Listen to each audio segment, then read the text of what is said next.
کہ آج کل جو ہے وہ دل کے امراض بہت زیادہ بڑھ رہے ہیں. دل کے امراض کے بڑھنے کی جو ہے سب سے زیادہ وجوہات کیا ہیں؟ السلام علیکم ناظرین، میں ہوں آپ کا میزبان محمد شعبان. اس وقت جو ہے ہم پہنچے ہیں ماہر امراض دل ڈاکٹر صاحب کے پاس، اور یہاں پر جو ہے پہنچنے کا مقصد یہ ہے کہ آج کل جو ہے وہ دل کے امراض بہت زیادہ بڑھ رہے ہیں. دل کے امراض کے بڑھنے کی جو ہے سب سے زیادہ وجوہات کیا ہیں؟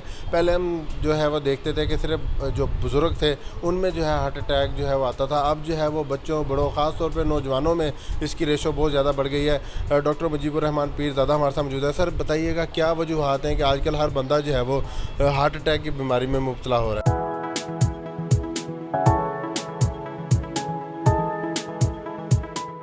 جی، اس میں سب سے پہلی چیز جو ہے نا، جیسے کہ آپ نے بتایا کہ پہلے ہم یہ کہتے تھے کہ یہ بڑوں میں ہوتا ہے.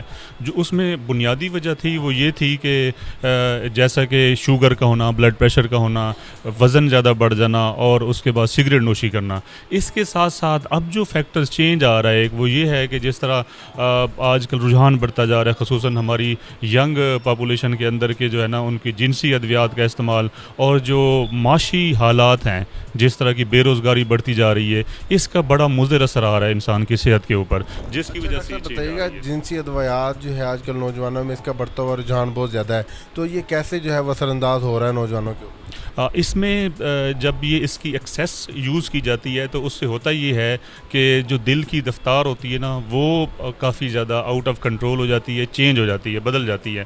اس کے بعد پھر کیا ہوتا ہے کہ جو بلڈ پریشر ہوتا ہے انسان کا، اس کے اوپر اس کے بڑے مضر اثرات آتے ہیں، اور پھر قوت مدافعت پہ اثر پڑتا ہے. اس کی وجہ سے جیسے جیسے بندہ عادی ہو جاتا ہے اس کی ڈوز بڑھتی جاتی ہے. اس کے بڑھنے کی وجہ سے کیا ہوتا ہے کہ دل کے اوپر جو ہے نا یہ سارے چیزیں اس کی شریانوں کے اندر اور اس کے پٹھوں کے اندر بڑے مضر اثرات کرتے ہیں، جس سے یہ نوجوانوں میں یہ رجحان بڑھ رہا ہے اور اٹیک جو ہے نا آپ دیکھ رہے ہیں کہ 20 سال 30 سال کی عمر میں شروع ہو گیا ہے. اچھا ڈاکٹر صاحب، ایک جس طرح آپ نے بتایا کہ معاشی حالات خاص طور پہ ابھی جو نوجوان ہیں نوکریاں نہیں مل رہی، ان کو بے روزگار ہیں، پریشانی کا باعث ہے اس وقت بہت سے نوجوان، تو ان کو جو ہے وہ کیسے یہ اثر انداز کر رہا ہے کہ وہ نوجوان بھی جو ہے وہ دل کے امراض میں مبتلا ہو رہے ہیں، خاص طور پہ ڈپریشن میں جا رہے ہیں؟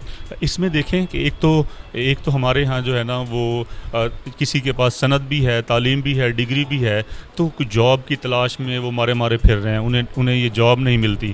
اس کی وجہ سے کیا ہوتا ہے کہ جب ظاہری سی بات ہے جب بندہ ایک کریئر سٹارٹ کرتا ہے تو اس کا یہی ہوتا ہے کہ میں جب کوئی نوکری کروں گا کہ میری انکم ہوگی، میں اپنی فیملی سٹیبل کروں گا، جو بھی اس کی ضروریات ہیں وہ پوری کرے گا. لیکن جس طرح کے ہمارے حالات ہو گئے ہیں کہ مہنگائی اتنی زیادہ بڑھ رہی ہے تو وہ اس چیز کو پورا نہیں کر پا رہے.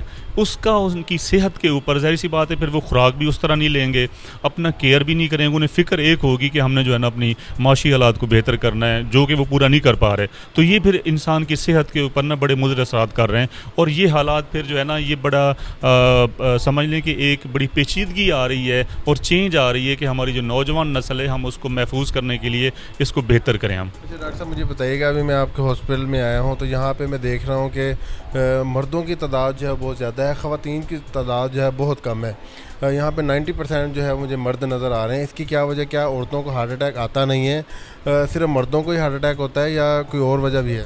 نہیں، اس میں کچھ وجوہات ہیں. ایک تو میں آپ کو بتاؤں کہ ہماری جو عورتیں ہیں وہ گھروں میں نسبتاً ایکٹیو ہوتی ہیں، گھر کے کام کاج اس طرح کرتی ہیں کہ اس سے بھی ان کی فزیکلی ایکٹیویٹی ہو جاتی ہے اور وہ اپنے آپ کو فٹ محسوس کرتی ہیں. اور دوسرا جو عورت کی فزیالوجی ہوتی ہے، اس کی جو قوت مدافعت ہوتی ہے وہ نسبتاً مرد کی نسبت وہ اچھی ہوتی ہے، وہ اس کو برداشت ٹالریٹ کر لیتی ہے. تو جس وجہ سے جو ہے نا وہ آپ یہ ریشو نوٹ کر رہے ہیں کہ جو خواتین ہیں وہ کم ہیں، مرد زیادہ آ رہے ہیں ہمارے پاس. مطلب کہ ایکسرسائز کا ہونا زندگی میں بہت ضروری ہے. خواتین ایکسرسائز کرتی ہیں، گھر کا کام کاج کر رہی ہوتی ہیں، جس کی وجہ سے ان میں جو ہارٹ اٹیک کے ریشو جو بہت زیادہ کم ہے.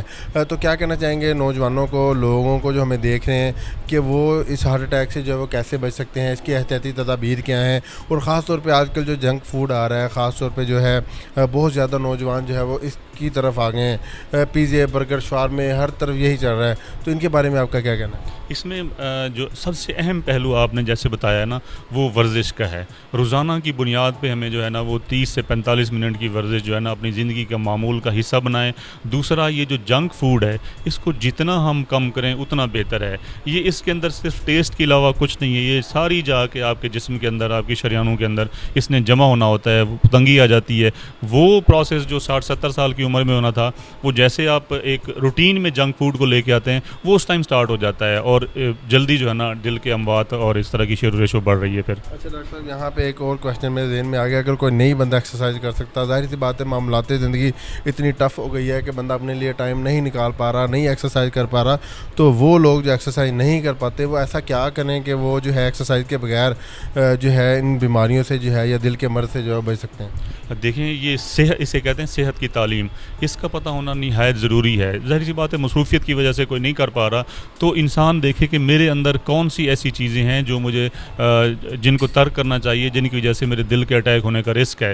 وہ خود آپ دیکھ سکتے ہیں, اگر وزن زیادہ ہے اس کو کم کرنے کے لیے کوئی ایفرٹ کرنی چاہیے. مجھے دیکھ کے کہہ رہے ہیں اگر کوئی سگریٹ نوشی کر رہا ہے, اگر انسان کو بلڈ پریشر ہے, شوگر ہے, تو اس کی جو ادویات ہیں وہ پراپر طریقے سے اور روزانہ کی بنیاد پہ استعمال کریں تو کافی حد تک اس کو بہتر کیا جا سکتا ہے. ڈاکٹر صاحب گھروں میں اکثر ہارٹ اٹیک ہو جاتا ہے, تو گھر میں جو ہمیں لوگ دیکھ رہے ہیں کیا ایسی احتیاطی تدابیر اپنانی چاہیے جب ہارٹ اٹیک ہوتا ہے, یا کون سی ایسی میڈیسن ہے جو ضروری گھر میں رکھنی چاہیے, ہر گھر کے فرد کو رکھنی چاہیے تاکہ اگر کسی کو ہارٹ اٹیک آتا ہے تو اس سے جو ہے وہ بچ سکے؟ اس میں دیکھیں گھر میں جو نہایت ضروری چیزیں ہیں ہر گھر میں ہونی چاہیے. ایک بلڈ پریشر چیک کرنے والا آلہ, ایک شوگر چیک کرنے والا آلہ ہر گھر میں ہونا چاہیے. ادویات کی اگر بات کریں تو اس میں ڈسپرین کی گولی اور اینجیسڈ والی گولی یہ گھر میں لازمی ہونی چاہیے. اس میں یہ ہے کہ جیسے انسان کو محسوس ہو کہ میری چھاتی میں ایسے وزن, گھبراہٹ, درد ہو رہا ہے, پسینے آنا شروع ہو گئے, چکر آنا شروع ہو گئے, وہ اگر ڈسپرین کی گولی آپ زبان کے نیچے اس کو چبا لیتے ہیں اگر ڈسپرین کی گولی کو, تو کتابیں یہ کہتی ہیں کہ آپ نے آدھا دل کا اٹیک جو نا اس وقت اس کا علاج کر لیا. اچھا, مطلب کہ اتنا زیادہ اس کا جو ہے فائدہ ہوتا ہے, اتنا بڑا فائدہ ہے ڈسپرین کی گولی چبانے کا. اچھا, کیا احتیاطی تدابیر بھی آپ نے بتانی, باقی سب چیزیں بتانی, جو عوام ہمیں دیکھ رہی ہے ان کو آخری میسج جو ہے وہ کیا دینا چاہیں گے کہ جس سے جو ہے وہ دل کے مرض میں جو ہے وہ کمی لا سکے اور ان چیزوں سے جو ہے بچ سکے؟ دیکھیں میرا عوام کے لیے پیغام یہی ہے کہ سب سے پہلے صحت ہے. صحت ہے تو آپ کی جو ہے نا وہ باقی زندگی کی ساری جو گاڑی ہے وہ چلے گی. اگر آپ کی صحت نہیں ہے تو آپ کا جو ہے نا آپ کی کوئی جاب ہے, نہ آپ کی کوئی فیملی کو آپ وہ ان کے جو چیلنجز ہیں پورا کر سکتے ہیں. اپنا خیال رکھیں اور سب سے ضروری چیز یہ ہے کہ وہ چیزیں جو مضر صحت ہیں ان کو ترک کریں. بالکل جی, یہ تھے ڈاکٹر مجیب الرحمان پیرزادہ جن کے پاس میں آپ کو لے کے آیا, اور انہوں نے بہت زیادہ اہم جو ہے باتیں ہمیں بتائیں کہ پاکستان میں خاص طور پہ اور نوجوانوں میں جو ہے بڑھتے ہوئے دل کے امراض کی وجوہات بتائیں انہوں نے. اس کے علاوہ جو ہے پہلے ہم سنتے تھے کہ بڑوں میں جو ہے وہ دل کے ہارٹ اٹیک کی ریشو بڑھ جاتی ہے, بچے, بڑے, خواتین سب جو ہے اس سے متاثر ہو رہے ہیں. تو انہوں نے احتیاطی تدابیر بھی بتائیں اور بہت زیادہ انہوں نے جو ہے وہ اس کے اثرات بھی بتائے کہ کس طرح یہ آپ لوگوں کے اوپر جو ہے وہ اثر انداز ہو سکتا ہے. اسی کے ساتھ اپنے میزبان محمد شعبان کو اجازت دیں, دوبارہ آپ کی خدمت میں حاضر ہوں گے ایک نئی ویڈیو کے ساتھ, ایک نئی معلوماتی ویڈیو کے ساتھ. تب تک کے لیے اللہ حافظ.